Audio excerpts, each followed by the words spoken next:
Hey traders, David Frost, LazyGapTrader.com.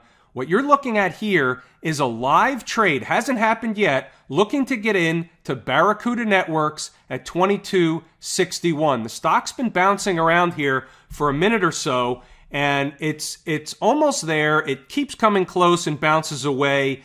And the more times that happens, the less likely I am to take this trade. But I'm going to give it a couple of minutes here. And the reason is because there is just a truckload of support down here at around 22.50, 22.60. The mathematical number that my traders learn how to calculate in my course is 22.61.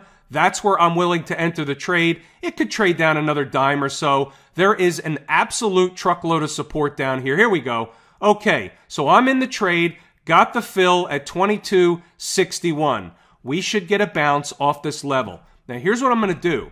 What I'm going to do is I'm going to sell half the position right around 23, maybe a little less. I'll call it 22.96. All right, that's the number. I'm going to sell half the position. Bear with me a second. Okay, so I've got an order in to sell half of the position at 22.96, and I'm going to hold the other half. Whoa, we almost got a bounce right up there already. And the reason is because of all the support down in this level around $22.50. We should get a rally off this number. The stock's down 12%. It's stretched to the downside. This is one of the morning gap trades. When stocks are gapping higher or lower at the open, it creates an opportunity for traders. The opportunity is for traders that can identify a specific price where these stocks are going to be drawn to first and have a price reaction from in the other direction. This trade was given out to my traders at 9 o'clock in the morning Eastern Standard Time, 30 minutes before the market even opened for business. So this is a level that my traders also know how to calculate for themselves in the course at Lazy Gap Trader. Anybody that's taken the course is able to come up with the same $22.61 level where a stock, if it's drawn to that level, should have a price reaction in the other direction. It's a very, very high probability trade. I teach my traders in the course everything they need to know in order to trade the gaps successfully.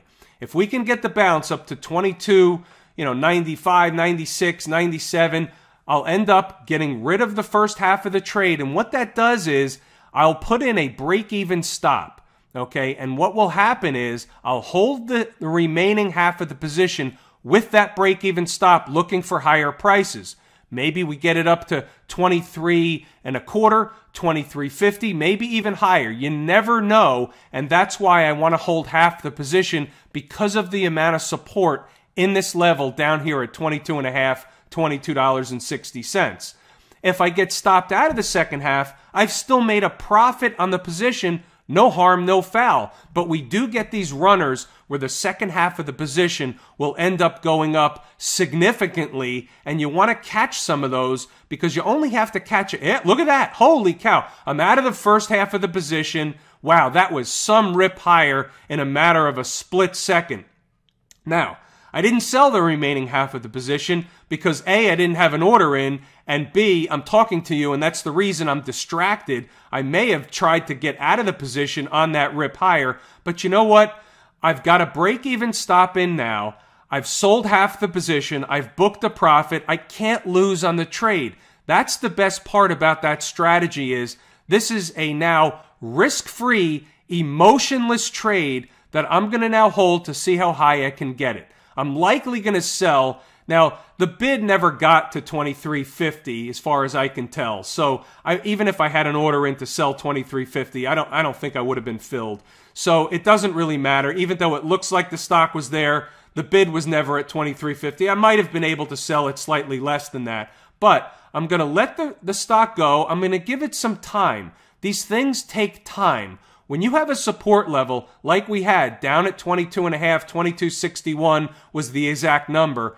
When you have a truckload of support down at a level like that, you have to give the stock some time to kind of meander about. And you can see here, we've now gotten a rip higher off that level. The likely scenario is that the stock is probably not going to visit that level, at least anytime soon. It might visit it later today, but right now, the stock is telling you that it's got support down at that level, and we had a lot of buyers that absorbed a lot of shares down at that level, and therefore there's a less likely story that the stock's going to visit that level again anytime soon. So I'm willing to hold to see if I can get the stock up, maybe back up to 23.5, maybe even slightly higher. I'll end up trailing the stop at some point. But the point is that anybody that's taken my course understands how to calculate these specific price levels. And when you understand why stocks trade to these price levels and why they have price reactions